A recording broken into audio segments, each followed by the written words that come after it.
The population on the African continent is growing rapidly.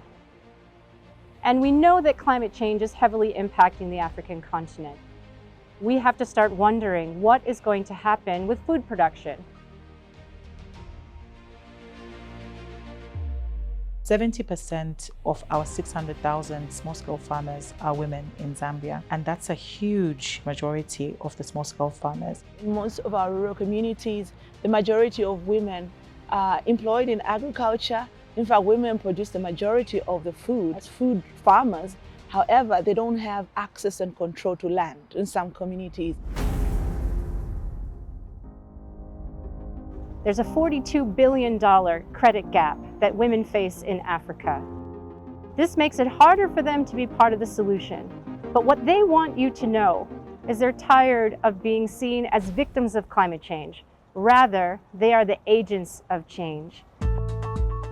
Pupe is a strawberry farmer based on the outskirts of Lusaka in Makeni.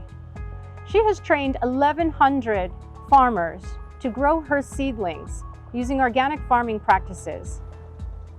Our production line actually starts from the land preparation when we are planting these crops. So we feed it with enough animal manure and compost so that it's able to feed the root well for it to produce quality fruit without having a negative impact on the environment. Sarah of Kalomo Grain has taught 3,500 outgrowers to grow Zambian indigenous seeds. For a long time, there were people stealing from my field until they were caught, and I only found out that there were women and children. And so that is the reason why I started the outgrower system, to just see if I can be the answer to what these women were going through. We are growing an organic seed which is highly nutritious. It is not altered in terms of the genes that are in there. It is indigenous to the Zambian soils. We are kind of, people that love the natural, environment, and we try to sustain it. It's farmers like Sarah and Bupe who embody the vision of the rallying cry, which is women leading the change that we need to see in the world. Women leading on the front lines of climate change, innovating the solutions while bringing thousands of other women along with them. There are a range of initiatives, incubators, accelerators that have been launched in Zambia to support these women on their journey to become ready to absorb capital.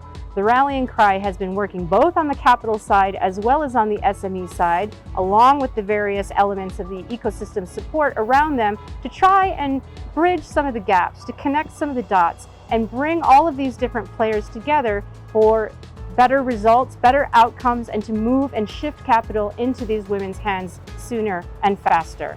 What I would ask from investors is to look at women as able, providers, and that they're ready, to build business models that will significantly respond to climate adaptation and supporting the growth of the green economy. They're a force to reckon with. Investors are not only leaving money on the table, but they're also leaving out the biggest agents for climate action, which is women.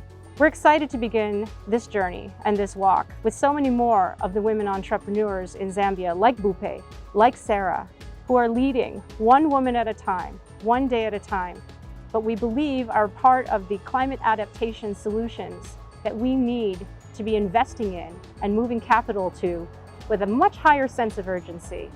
The rallying cry is excited about all of the possibility just waiting to be unlocked.